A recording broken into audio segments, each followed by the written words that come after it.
you've got this huge sort of flip of the coin in that now, like the body, what does it mean for the body positivity movement? What does it actually say? Or like, you know, heroin chic is back. I do think that these drugs kind of crashed into that, and they once again showed that people who don't have a lot of weight, like they're not living with obesity, they're not vastly overweight, they just want to be thin. You are listening to The Morning Show with Kathryn Thomas on Dublin's Q102. Now, this morning we have Irish journalist Aimee Donnellan in the studio. She has just released her new book, Off the Scales, The Inside Story of Ozempic and the Race to Cure Obesity. And we're going to dive into the story behind weight loss drugs like Ozempic and Wegovy and Mounjaro, the skinny jabs that have taken the world by storm in just a few short years. And I was just chatting to Aimee here because I did a 2-part series for RTE called The Skinny Jab Revolution, which was broadcast almost a year ago now. It's kind of hard to believe. And so much has changed even since then. But Aimee's book is great. It covers a lot of ground, from the science and the discovery to the frenzy that hits social media, the benefits and the downsides, and what it means for society at large. And we are still asking. Good morning, Aimee. How are you? Very nice to see you, Kathryn. Yeah, good to see you. So, first of all, when did you decide to write the book? So it was 2023. Okay. So this was kind of before we saw all of like Oprah Winfrey and Elon Musk talking about being on these drugs. But Yeah. I cover pharmaceuticals for Reuters. And so I was covering Novo Nordisk, which is the company that makes Ozempic and Wegovy, which is the obesity medication. And there was one particular day where I was sitting in my office and I saw that there was a company that makes kidney dialysis kits. So it's called Fresenius. So they make, if you need dialysis, you would buy a kit from one of them. Your doctor would get it for you. And so basically, the day that Novo Nordisk put out research that said if you were taking these drugs, you were far less likely to need dialysis, this company's share price went down by like multiples of billions. And I was like, oh my gosh, so that's just one company. And then once I started kind of digging into it a bit, you could see that the appetites of people when they're on these drugs change quite dramatically. They eat a lot less, so that's the food industry. People tend to buy like complete new wardrobes when they lose a lot of weight. That's the retail industry. So there were all sorts of things. And then my editor commissioned me to write a very big piece for Reuters, which was essentially identifying the winners and losers out of this. And once I wrote that, I was so kind of sucked in to how insane this was. And so I had a friend who worked for the Sunday Times who had written a book, and I said, how do you write a book? And he said, you need an agent.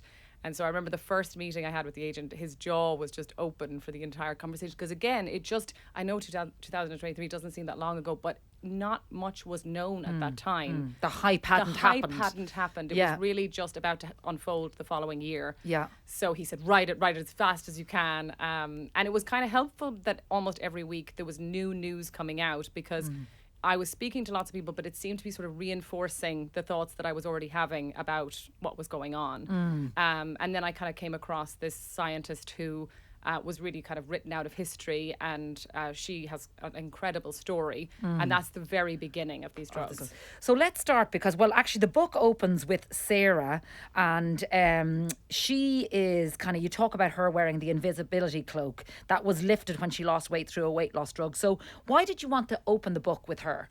Well, it was funny, actually. I had a different opener to begin with. I had actually somebody who was a type 2 diabetic. And it was sort of like going through their day, like, you know, lots of aches, lots of pains, tons of medication, all these types of things. And then it was, as I wrote and wrote and wrote, I was like, but this is really about how this changes the world, how this changes the lives of the people who take it from a societal point of view as well. And there was one woman I spoke to who's Sarah, and that's not her real name because she had not told any of her family that she was taking these drugs. And she was taking it for weight loss. She was taking, not diabetes. Yes, she was taking it for weight loss. But once again, it was one of these situations where she was living with obesity, and every time she went to her doctor, they put her on the scales. She had lost vast amounts of weight through diet and exercise, and then always put the weight back on. And she was just so fed up when one day she walks into a nurse's office, and the nurse said, well, actually, you don't have to go on another diet. There's these jabs you can take. And they'd just come out. Wegovy had just been approved. And so she took the jab. And it's sort of, the opening is really about her social life changing. So, and her work life. So she gets promoted. Her long-term boyfriend proposes to her. She goes into her local coffee shop. Men are opening doors for her. And she finds this amazing and depressing at the same time, which is that She had 2 degrees. She was overly qualified for her job. And yet, because of her weight, the world saw her in a different light. Yes, and that's the sort of invisibility cloak that it was like when this was lifted, all of a sudden her views that she always had were somehow more valuable. And I think that to me is like, I wanted to say, well, what does this say? What does this say about all of us? And then where are we now in terms of the GLP-1 drugs and say since 2023, since you've had that conversation with Sarah, because people will say their lives are better, much more improved, that people maybe are viewing the disease of obesity in a different way than we would have 5 years ago. We know more about it now. There's less stigma. But at the same time then, you've got this huge sort of flip of the coin in that now, like the body, what does it mean for the body positivity movement? What does it actually say? Or like, heroin chic is back. Like we're now in this kind of flip of the world again. I know. And I think that we were getting, I feel like, to a place with body positivity where things were moving in the right direction. I think that like companies were being shamed, like Abercrombie and Fitch and Lululemon, for not having a selection of sizes in their stores and for not having a wide variety of models on their sites, so that you could only really go to those stores if you were a certain size. And I think that changed. I do think that these drugs kind of crashed into that, and they once again showed that people who don't have a lot of weight, like they're not living with obesity, they're not vastly overweight, they just want to be thin. And I have met, as I'm sure you have, Kathryn, many people who sit across from me in what looks to be a very healthy body and say, I just want to lose these 20 pounds. And it's really about getting back to the person they were in their 20s, that body that they have always wanted to get back to.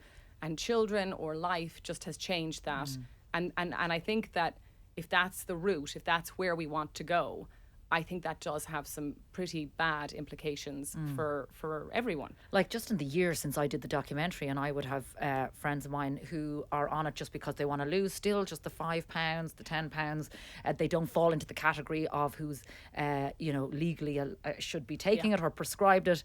And yet it's just that it's seen as the quick fix. Whereas, and we know that it is for a lot of people, but we know that it's vastly, and it's life-changing for people who are living with the disease of obesity. But it's so murky, isn't it? It is. And I think that the thing that I say to people when I'm asked regularly about this is, I think these are really powerful pharmaceutical drugs. And there is a very good reason that they are on prescription. There's a very good reason that your doctor needs to kind of evaluate you and to watch you taking these drugs, to be in contact with you, because the side effects are not, I mean, look at the clinical trials, recent clinical trials, people have had to drop out because the side effects are so extreme. So there are gastric issues, vomiting, diarrhea, all these things.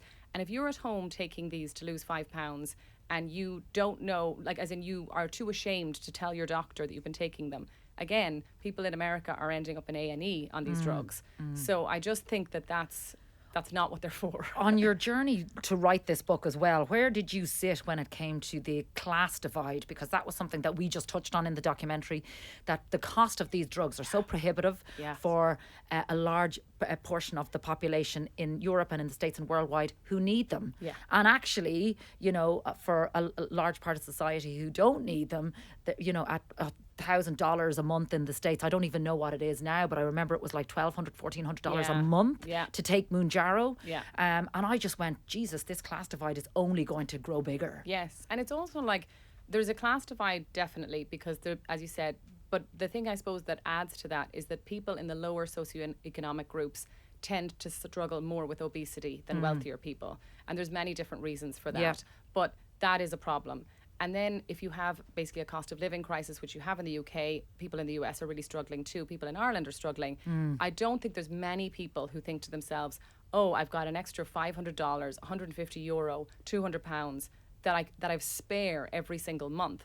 So what we're seeing is you're seeing people go into debt, take second jobs to fund these drugs because, as you said, they are quite life-changing. And for people who are living with obesity, they dramatically change their health in many cases.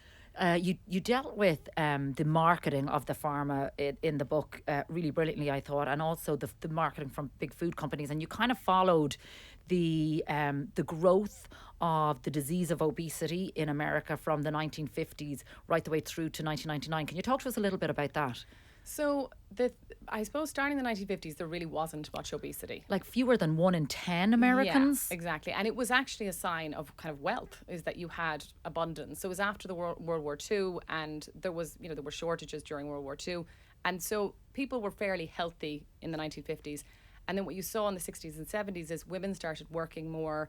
Convenience became a big marketing tool of Nestle and Kraft and those kind of big companies, because they knew that people were time poor and were concerned about nutrients and feeding their families properly. So that's why you saw like canned food, jarred food, lots of those kind of convenience meals. And they're full of stabilizers and sugar and all the stuff that we see on our shelves today. But that was the sort of beginning of that. And you couldn't really see, a bit like climate change almost, like you couldn't really see that exploding, I think, until the 90s. That was when the numbers just started going rapidly up. And one thing that I found really interesting was, because I thought, and many people talk about, a sedentary lifestyle, that obviously was also a problem, is that people were at their desks more, not moving as much. And that is definitely an issue. But there were studies that I looked at where they looked at tradespeople, so people who are doing physical jobs, the obesity levels in them went up in the same way as the sedentary people. Wow. Which would suggest that diet played an enormous part, not the whole, but it played a very big part of what led to obesity. Yeah, sure. When you think about it, I think McDonald's established in the 1940s, but then really only went kind of nationally expansive in the 1950s, mid-50s, and then just literally rapidly just expanded across the States. Yes, and went from a treat to, for some people, a daily meal, which was pretty cheap for some people. Yeah. So that was it. And then the other thing that I remember reading about was when everyone started coming down hard on the cigarette companies, the Philip Morris. So a lot of the scientists from Philip Morris, literally those that were hired to make you addicted to nicotine, were all then hired by Nestle and moved into the big food companies. But like, it makes perfect sense, you know? Yes, absolutely. So where do you think, now that you've finished the book, where's your head at now in terms of we've got so much further to go with these drugs? I mean, just last year, the end of last year, the FDA approved the oral Wegovy pill. Yeah. We're going to see that on Irish shelves, I'd imagine, very soon. Yeah, I would think so, yeah. And so where do you think that this is going, and the capabilities of this pharma, which has huge positive impacts in so many other areas? The science is showing, whether it comes to whether it's down to dementia or addiction, like it's exciting to see where it's going to go. But in terms of its use for obesity and weight loss, where are you sitting on that? I think that when I speak to people, even recently, who are in healthcare, they say that these are an important tool. They are not the only tool for treating obesity. So diet and exercise are still very important. But I think what people find when they take these drugs is that helps them with the diet and exercise element of things. Yeah. Is that what happens to people is, in many cases anyway, of people I spoke to, is that they crave healthy food. They become more active because their bodies are smaller and easier to move around. That all of those things like kind of happen following the drugs, which I think is kind of interesting, because I think people want it the other way around. They want people to already be doing those things. But I was even just literally watching Oprah Winfrey today, who was talking about, she came off them last year. She came off GLP-1 drugs, and how the food noise and all of that stuff, what do I get in the fridge? She put on 20 pounds, that she wanted to see what would happen if she came off them. So I think it seems to me that for treating obesity, these are a very, very important tool. I think that they are not a tool for people, as I said, who have 10 or 20 pounds to lose. I think that the oral versions of these drugs are also very interesting, because, as you said, this oral Wegovy, but Eli Lilly is the other company which makes Mounjaro, and Zepbound is their obesity drug. And they're talked about less just because Ozempic became the synonym for obesity drugs. But actually Mounjaro and Zepbound particularly are much bigger in America. They're like 70% of the market now. And seem more effective as well. They seem to be more effective. Some people say that they have fewer side effects, but Eli Lilly is also trying to create a pill that they're hoping to get approved. And that will be easier to manufacture, and it'll be easier to distribute. So these pens that you have to be refrigerated. They are not ideal for countries that have very hot climates and maybe not very developed supply chains. So that opens up. It'll be interesting to see how it all opens up, and the patents obviously are becoming null and void after the patents are running out. So we're going to see more and more companies doing it. And when you think about Novo Nordisk, I thought it was interesting reading in your book that it was a company that was on the brink of financial ruin before Cure Ozempic turned up, and now it's worth 265 billion. Yes, You know? but I mean that's a big fall for them though. They actually are worth 265 billion now. They were worth like 600 billion. They were the most valuable company in Europe for a couple of months, where they were just growing gangbusters. They really had the market to themselves before Eli Lilly came along.